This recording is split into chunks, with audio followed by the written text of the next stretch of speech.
Hi, it's my favorite time of day, the time of day when I get to read a good book to you. Today we're going to read Each Kindness, and it's by Jacqueline Woodson, illustrated by E.B. Lewis. I love the illustrations in this book because they look almost real. When we think about kindness, we usually think about how it feels for the person who's receiving the kindness, because it feels good when somebody's kind to you, right? But did you know it can also make you feel good when you are kind to someone else? And the girl in this story learns how true that is.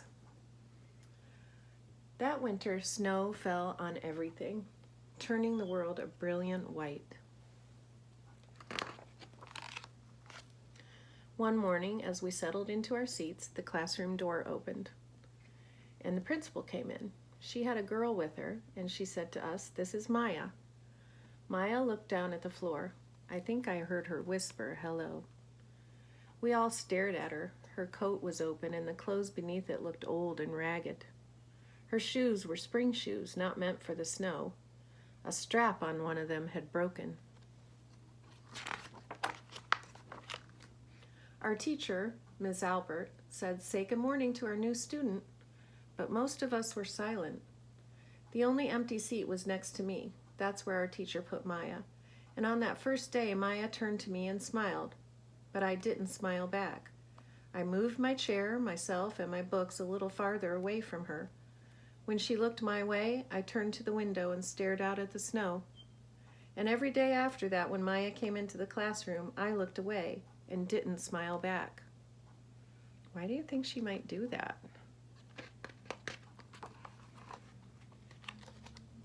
My best friends that year were Kendra and Sophie. At lunchtime, we walked around the schoolyard, our fingers laced together, whispering secrets into each other's ears.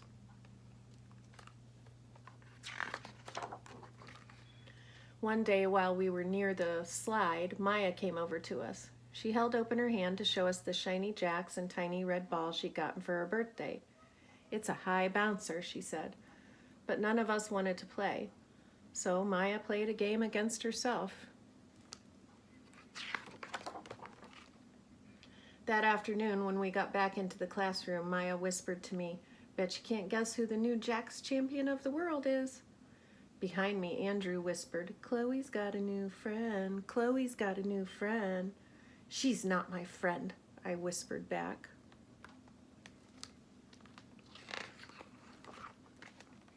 The weeks passed. Every day we whispered about Maya, laughing at her clothes, her shoes, the strange food she bought for lunch. Some days Maya held out her hand to show us what she'd brought to school. A deck of cards, pickup sticks, a small tattered doll. Whenever she asked us to play, we said no. Can you think of some character traits that would describe Maya? And then maybe some character traits that would describe the other kids in the classroom, especially Chloe. The days grew warmer and warmer. The pond thawed. Grass began growing where snow had once been. One day, Maya came to school wearing a pretty dress and fancy shoes, but the shoes and the dress looked like they'd belonged to another girl before Maya.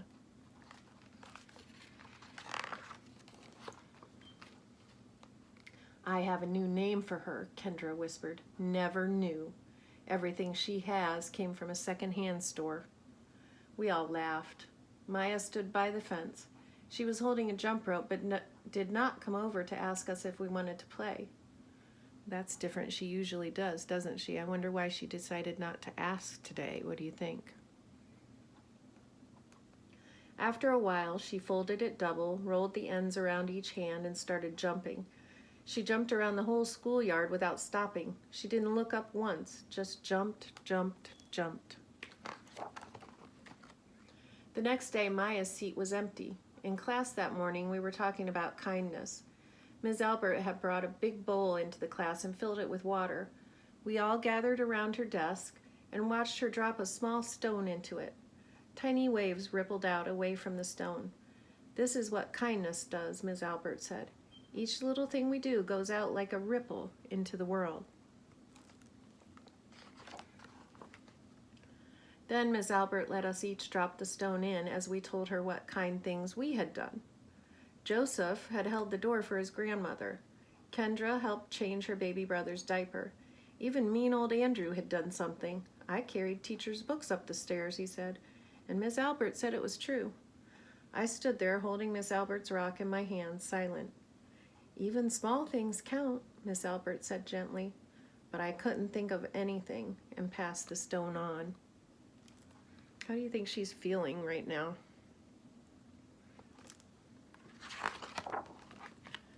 Maya didn't come to school the next day or the day after that. Each morning I walked to school slowly, hoping this would be the day Maya returned, and she'd look at me and smile. I promised myself this would be the day I smiled back. Each kindness, Miss Albert had said, makes the whole world a little bit better. But Maya's seat remained empty, and one day Miss Albert announced to the class that Maya wouldn't be coming back. Her family had to move away, Miss Albert said. Then she told us to take out our notebooks. It was time for spelling.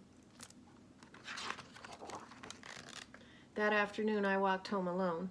When I reached the pond, my throat filled with all the things I wished I would have said to Maya, each kindness I had never shown. I threw small stones into it over and over, watching the way the water rippled out and away, like each kindness, done and not done, like every girl somewhere holding a small gift out to someone, and that someone turning away from it. I watched the water ripple as the sun set through the maples, and the chance of a kindness with Maya became more and more forever gone. And that's the end. So how do you think she ended up feeling at the end? Do you think she changed during this story? I would say she changed also. I hope you liked that book, and I hope you can talk a little bit about kindness after reading that. All right, I will see you next time. Bye, Brogan.